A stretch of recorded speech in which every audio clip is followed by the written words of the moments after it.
Good evening, everybody, and welcome to Forum Focus. Tonight's focus across much of the democratic world, there's been a growing debate about whether our political systems are still working the way they were intended to. Voters are frustrated, trust in institutions has declined, and many democracies are grappling with polarizations and questions about legitimacy.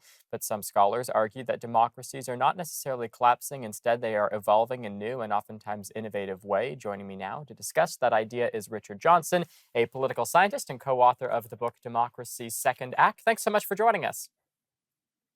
Well, thank you so much for having me, Wyatt. And I should say, I'm not actually a political scientist. I work in the practice of democracy every day, and I'm a journalist and a writer. But I do leave the academic side to the actual political scientist. But it's great to be here. Thank you so much.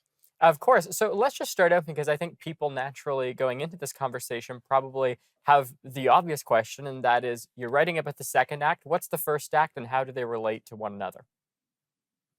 Yeah, fair question. We've set out to write a book called Democracy's Second Act. And it's fair to wonder, okay, well, what's the first act and what does it mean to move from one to the other?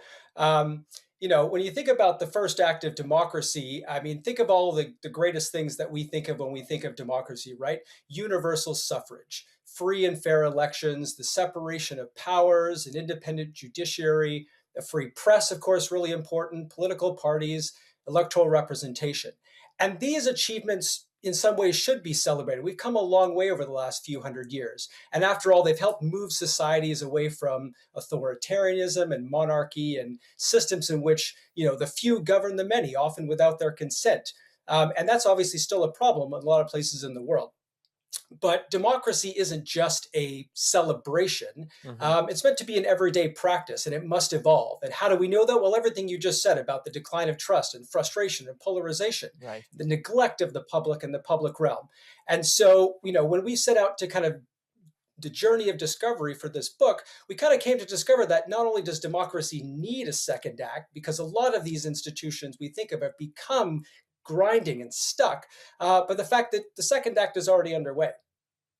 And what do you, because a lot of what's happening right now with respect to the declining level of trust that people are kind of feeling, you oftentimes kind of have two potential pathways that can lead into. The first one is kind of disillusionment and apathy, where people just totally check out of the process altogether. And then the other one is what you're seeing in countries like Iran right now, for example, where they're very much fed up with the regimes there, where the citizens and people who live in these countries are leading kind of their own movements and their own kind of referendums, so to speak, against what's happening. So, from that perspective, how does democracy kind of approach that dynamic when we are feeling, and this isn't even just about one specific government in particular, but kind of across the board, as you point out, just a very large amount of distrust and kind of feelings against the, not even again specific governments, but just governments as like a whole process, if you will.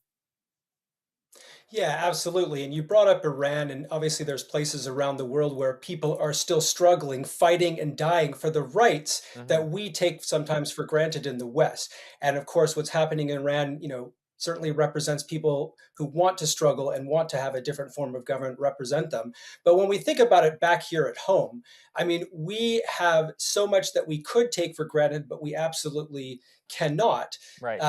And you talk about the decline of trust and people losing faith in their institutions.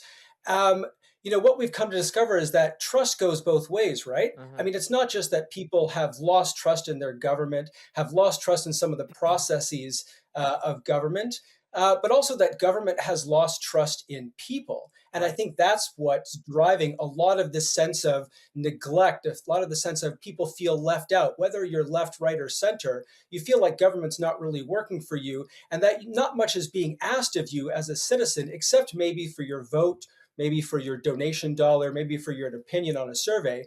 But is government truly engaging us? So when we look for examples of like why exactly is trust declining, we have to turn that kind of mirror, shine that light back on government itself and on democracy itself. Yeah, and I mean that paints an interesting picture, kind of the role of trust and who kind of has to play into that trust, so to speak, and obviously the role of citizens and people in the democracy. If you think back to the social contract and other examples, we're going to pick it up right after this with Richard Johnson. Stay with us; we'll be right back.